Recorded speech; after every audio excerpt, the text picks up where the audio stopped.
the US President Donald Trump has once again threatened military action against Iran if the Islamic Republic does not give up its nuclear weapons program. The US Commander-in-Chief said that when such time comes, Israel would be the quote-unquote leader of a potential military strike against Iran. The US President also added that he wants Iran to thrive, but for that, Tehran must necessarily give up its nuclear weapons program. Listen in. With Iran, if it requires military, we're going to have military. Israel will obviously be very much involved in that. He'll be the leader of that. But nobody leads us. We do what we want to do. We have a little time, but we don't have much time. Who is starting the because we're not going to let them have a nuclear weapon. Can't let them have a nuclear weapon. To be there, Mr. President? And we're going to let them thrive. I want them to thrive. I want Iran to be great. The only thing they can't have is a nuclear weapon. They understand that.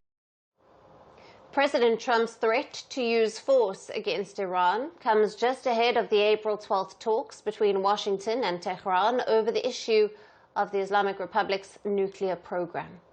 Now, ahead of the talks, the United States imposed new sanctions against Iran's nuclear program. The Trump administration sanctioned 5 entities and 1 unnamed Iran-based individual in its latest action against Tehran's nuclear ambitions. While Iran has accelerated its uranium enrichment to the levels reportedly enough to make a nuclear bomb, President Masoud Pezeshkian said that the country will not make a nuclear bomb. The president also suggested openness to having international bodies inspect or, quote-unquote, investigate Iran's nuclear program. At the same time, while hailing the role of Iranian scientists in the country's defense, the Iranian president said that the country will not compromise on their achievements. We are holding talks. As the Supreme Leader has stated, we are engaging indirectly, with dignity and pride, and with every assurance necessary to show that we are not pursuing a nuclear bomb. They have come 10 times, 100 times, 1,000 times to investigate, and they can come investigate again. We have not been, are not, and will not be pursuing a nuclear bomb.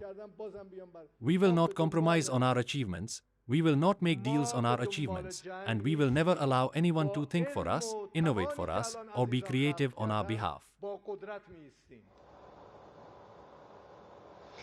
The Iranian president also said that the country's Supreme Leader, Ayatollah Ali Khamenei, has no opposition to American investors in the country, and that Iran will hold nuclear talks with the US with dignity and pride.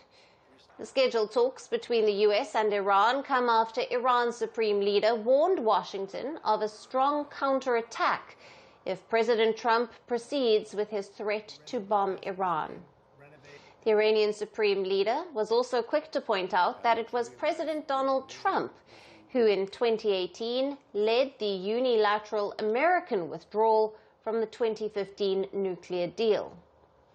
Just 2 days before talks with the US, there is a quick shift of tone and tenor in Tehran, much away from the expressions of war readiness it propagated earlier this week. Is Tehran seeking an economic reprieve from the US sanctions, or there is more to the story than what we know right now? We will keep you updated. Greeting you with aloha and namaste. I love India. Presence, occupation of a territory by another country pertains to India, what we saw in Kashmir. The Prime Minister Modi. How do you see Trump's America? Yes, the current administration behaves differently from the previous administration.